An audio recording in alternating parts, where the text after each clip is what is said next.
Nu, babiškai mirksta tas sniegas. Nukris ir nežinosi, kiek čia. Tai ar sunkiai iki čia daėjot? Nu, šiaip ne taip. Tai kiek čia maždaug kilometrų reikia eiti? 4. 4, kad tą potvinį apeiti? Jo. O tai kaip maisto produktus jūs dabar? Nu, čia parduotuvė atvažiuoja būtinai. Ne viską nusipirki, ką nori. Kai kas brangoka. Bet tai atvažiuoja iki čia? Atvažiuoja, man visi suskambina, atvažiuoja. Buvo gerai, kai buvo nuleidę sniegą, tai aš miškutę su dviračiu važiavau, man tai problemų nėra, čia gali semti kiek nori. Ir man paskui vis tiek mišku einu. O tai dabar vanduo kyla dar? Kyla, ledai kimšis, kažkur tai ledai stoja jau, nes nėra išplaukęs Nemunas. Tai jie stoja, kimšis ir dar labai čia daug kils. O kiek prisidėjo valdžia jums pagelbėti? Nu tai pasiūlė seniūnė, jeigu bus bėda, tai skambinti jau, išveš su gaisrine per Šereiklaukį, jeigu kažkokia bėda. Ar susirgt, ar yra.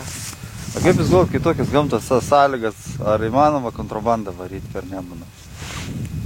Nežinau, negaliu pasakyti, nors jiems viskas įmanoma. Aš kiek esu stebėjusi pas save, tai jiems viskas įmanoma. Jiems neįmanoma nėra. O šiaip aš tai nematau, aš nieko negaliu pasakyti. Ar negazina jūsų tas potvinis? Ne, aš ant kalno dėl manęs. Jeigu jau aš skęsiu, tai tada jau pačia visą paskęsiu. Tada jau Šilutė skęs, aš nekiek. O kaip jūs galvojat, kitoje pusėje Nemuno, Rusijos, ar tenais yra potvinis koks?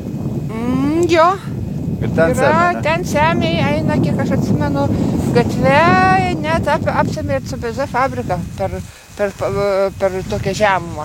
Tai čia mes tolumoj... Nes net iš namų plaukdavo žmonės su valdymu, bet tai pavasaris. Čia mes tolumoj matom ragainę. Jo. Tai ir ją gali ten semti, ne? Semia, žmonės su valdymu iš namo važiuoja.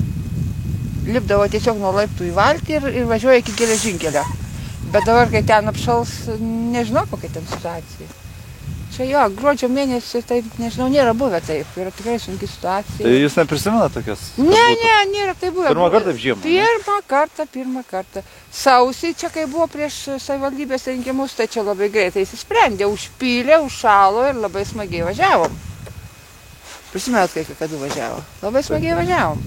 O dabar aš nežinau, praneša šaltį, bet tai, kad čia užsnigo, neaišku, koks čia tas ledas bus, kada iš čia nukris, kaip čia bus viskas, čia neprognozuojama, o gal vėl atšils.